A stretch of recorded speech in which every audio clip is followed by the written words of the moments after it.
Bonjour, nous allons voir ensemble notre troisième leçon qui coïncide avec la quatrième séquence, étude des branches infinies. À l'issue de cette séquence, tu dois être capable d'étudier les branches infinies d'une courbe représentative d'une fonction étudiée au programme. Comme activité de vérification des prérequis, nous te proposons cette première. On considère la fonction f définie ci-dessous par f de x est égal à x moins 2 sur x au carré moins 3x moins 4. On te demande de déterminer son ensemble de définitions, puis de calculer les limites aux bornes de cet ensemble et d'interpréter graphiquement les résultats obtenus. Nous te donnons 10 minutes.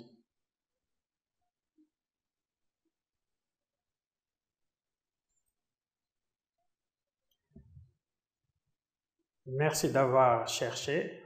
Voici la solution que nous te proposons.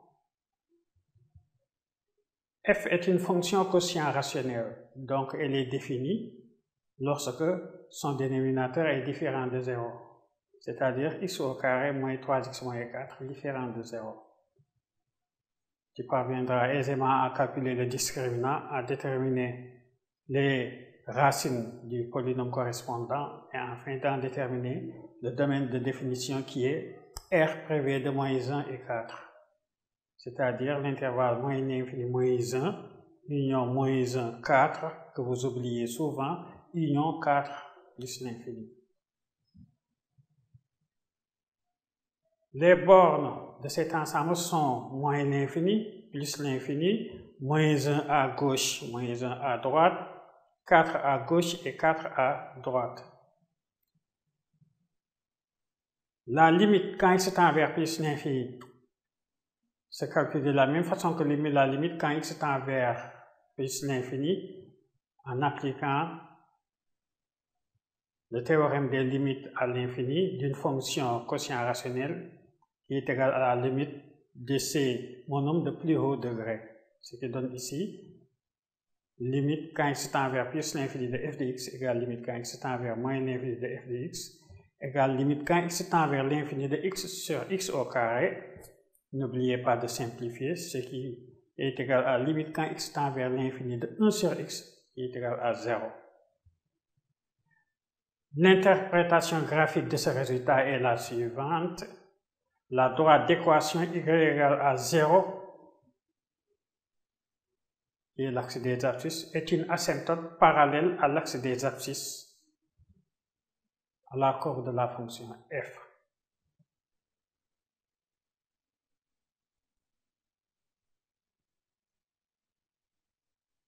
Pour étudier les limites à gauche et à droite en moins 1 et en 4, nécessité absolue de chercher le signe du dénominateur, ce qui correspond au tableau de signes que vous avez devant vous.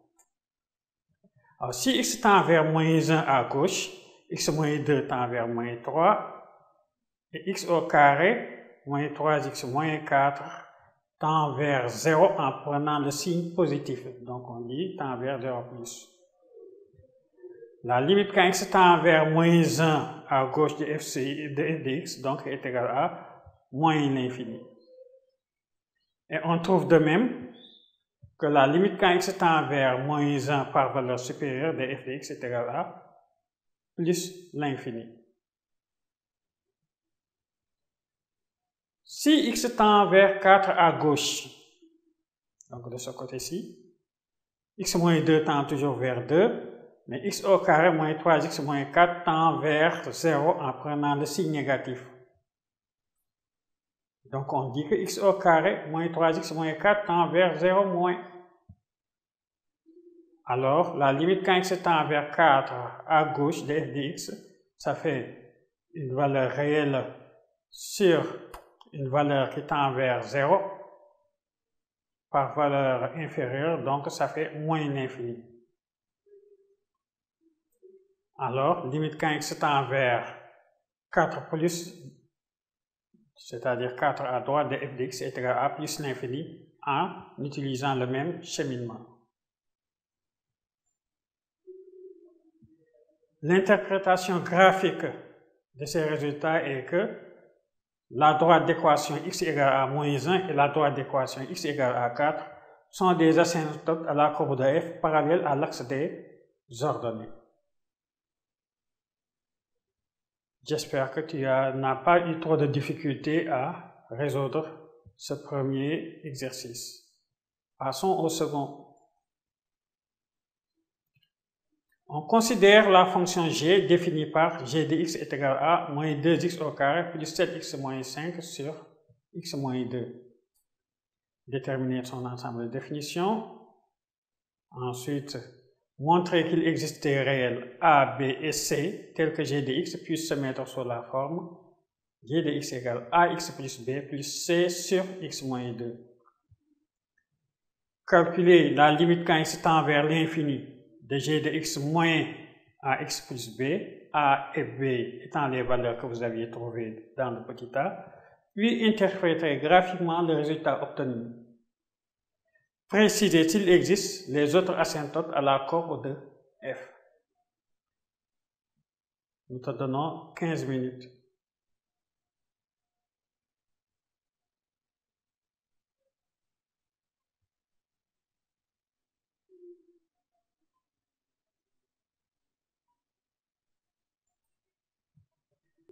Merci d'avoir bien voulu chercher. Voici la solution que nous te proposons. G de x, comme la fonction précédente, est une fonction quotient rationnelle. Donc, elle est définie pour tout réel x tel que son dénominateur est différent de 0. Ce qui donne d de g égale r prév de 2, qui est égal à moins l'infini 2 union 2 plus l'infini. Pour résoudre le petit a de la deuxième question, donc retrouver les réels a, b et c tels que f de x puisse s'écrire sous cette forme, vous avez deux méthodes très courantes. La méthode par division euclidienne ou bien la méthode par identification. Et tu trouveras aisément que a égale à moins 2, b est égal à 3 et c est égal à 1. Donc, f de x est égal à moins 2x plus 3 plus 1 sur x moins 2. La limite quand x tend vers l'infini de g de x moins ax plus b est égale à la limite quand x tend vers l'infini de g de x moins 2x plus 3, qui est égal à la limite quand x tend vers l'infini de 1 sur x moins 2, qui donne 0. L'interprétation graphique de ce résultat est que la droite d'équation y égale à moins 2x plus 3 est asymptote à la courbe de g non parallèle aux axes du repère. Étude de la position de cette droite D et de la courbe G.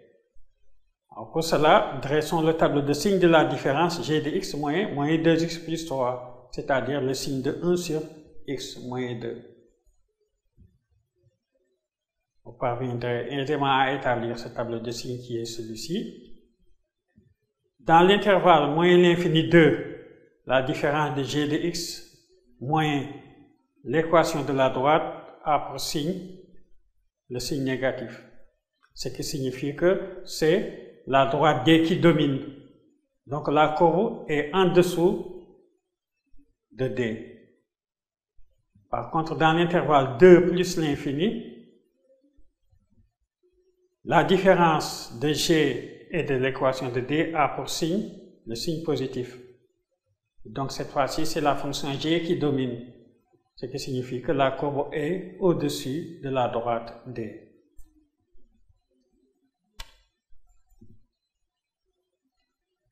Voilà un petit tour d'horizon sur les branches infinies que tu as étudiées en classe de première. Dans la trace écrite, définition 1. Si limite quand x tend vers a à droite de f de x égale à l'infini, ou si limite quand x tend vers a à gauche de f de x est égal à l'infini, alors la courbe de la fonction f admet comme asymptote parallèle à l'axe des ordonnées la droite d'équation x est égal à a. Ce que vous voyez sur cette courbe ci-contre. Voici l'asymptote parallèle à l'axe des ordonnées.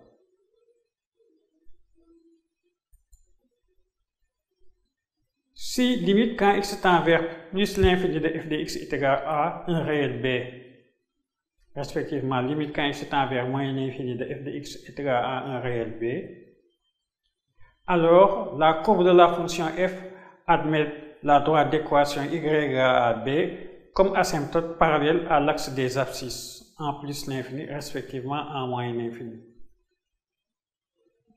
Ce qui est illustré par la courbe ci-contre. La droite d'équation y égale à b est une asymptote à la courbe de f parallèle à l'axe des abscisses.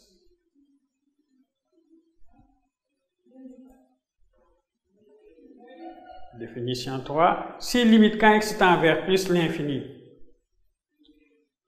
de f de x moins entre parenthèses ax plus b égale à 0, respectivement, si limite quand x tend vers moins l'infini de f de x moins ax plus b est égal à 0, alors la droite d'équation y égale à ax plus b est une asymptote non parallèle aux axes du repère à la courbe de f en plus l'infini, respectivement en moins l'infini. Ce qui est illustré à droite de ce texte. La droite d'équation y égale à ax plus b est une asymptote à la courbe de f non parallèle aux axes du repère. Alors remarque, dans le cas des fonctions rationnelles, lorsque le degré du numérateur est supérieur de 1 à celui du dénominateur, la courbe de la fonction possède une asymptote non parallèle aux axes du repère, dont l'équation peut s'obtenir par division euclidienne ou par la méthode d'identification ou même par la méthode d'Horner. Dans d'autres cas, comme les fonctions rationnelles ou les fonctions logarithmiques que vous verrez plus tard, si la fonction tend vers l'infini, lorsque x tend vers l'infini, alors la courbe de la fonction peut admettre soit une asymptote non parallèle aux axes du repère, une branche parabolique de direction, celle de l'axe des abscisses, ou de celle de l'axe des ordonnées, ou celle de la droite d'équation y égale à ax. Nous proposons la méthode ci-dessous sous forme d'organigramme pour étudier la nature de leur branche infinie dans ces 4 derniers cas. C'est-à-dire le cas où la fonction admet une asymptote non parallèle aux axes du repère, ou bien une branche parabolique de direction l'axe des abscisses, de direction l'axe des ordonnées, ou bien de direction celle de la droite d'équation y égale à ax. Voilà l'organigramme que nous te proposons. Et voilà comment l'utiliser lorsque vous voulez étudier les branches infinies d'une fonction. Une fois le domaine de définition établi, et une fois que les bornes du domaine de définition sont entre autres moins l'infini et plus l'infini, alors la première chose à chercher, c'est limite quand x tend vers l'infini de f de x sur x. Alors dans ce cas-ci, 3 cas peuvent se présenter. Soit la limite quand x tend vers l'infini de f de x sur x est égale à l'infini. Dans ce cas-ci, la courbe de la fonction f admet une branche parabolique de direction y', ce qui est illustré par ce schéma. Ou bien la limite quand x tend vers l'infini de f de x sur x est égale à 0. Dans ce cas-ci, la courbe de la fonction f admet une branche parabolique de direction x, x', ce qui est illustré par cette figure. Ou bien, la limite quand x tend vers l'infini de f de x sur x est égale à un réel a non nul. Dans ce cas-ci, on passe à l'étape suivante, qui consiste à calculer la limite quand x tend vers l'infini de f de x moins ax. A étant la valeur que vous aviez trouvée ici. Alors, pour cette dernière étape, deux cas peuvent se présenter. Soit la limite quand x tend vers l'infini de f de x moins ax est égale à l'infini.